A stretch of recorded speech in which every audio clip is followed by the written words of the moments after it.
You like the view? Yes, very much so. Good. Let me guess, the acoustics are amazing. They are indeed. The acoustics are amazing. I'll tell you more about how we achieve those amazing acoustics when I take you right up to the gallery a bit later on in the tour. The gallery is right up where the arches are, going all the way around at the towards the top there. Okay. So welcome to the auditorium of the Royal Albert Hall. We're set up with, as you can see it now, we are set up as an all-seater auditorium with 5,272 seats. That's our all-seater capacity. But when we have the proms concerts, for example, we take out those seats in the arena floor down there, and people stand, they pay.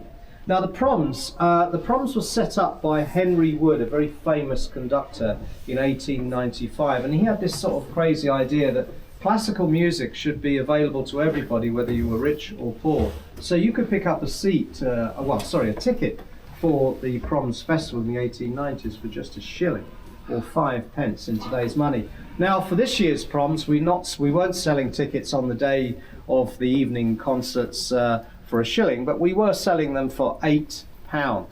And those £8 seats would put you, as you can see on your devices now, if you have a look, right up against the stage, if you so wish, standing in the arena floor. So our capacity for when we have a part seated and part standing audience is up to 6,000 people. There you go. Have a seat, you don't have to stand. Make yourselves comfortable, there you go. And just to show you what's at the far end behind the stage there, do you see all that wood panelling there? Well, that's the organ, the Royal Albert Hall's 152-year-old Henry Willis organ, named after Henry Willis, who was the kind of Victorian pioneer of creating such organs.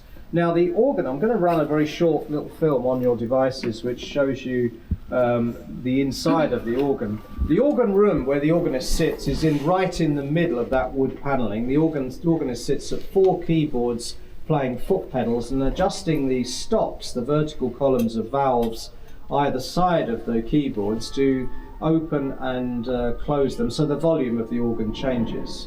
And then we actually have 9,999 sound pipes arrayed in that organ. We can see some of them, including the taller ones, sound pipes that go all the way up to the gallery level.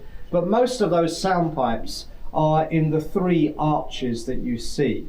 Some of them are very small. The organ has a fantastic dynamic range from deep bass notes which vibrate through your body even when you're sat here, played at full volume, and almost inaudible, delicate, high-pitched light notes coming out of the smaller sound pipes. And in those arches, that's where Albert used to live. Now, I'm not talking about Prince Albert, I'm talking about Albert the black and white cat, who lived here in the 1920s doing a job as a mouser. Of course, when the organ started playing, he would scoot because it scared the life out of him. We recommend you go onto TikTok or Royal Albert Hall's website, look up Anna Lapp.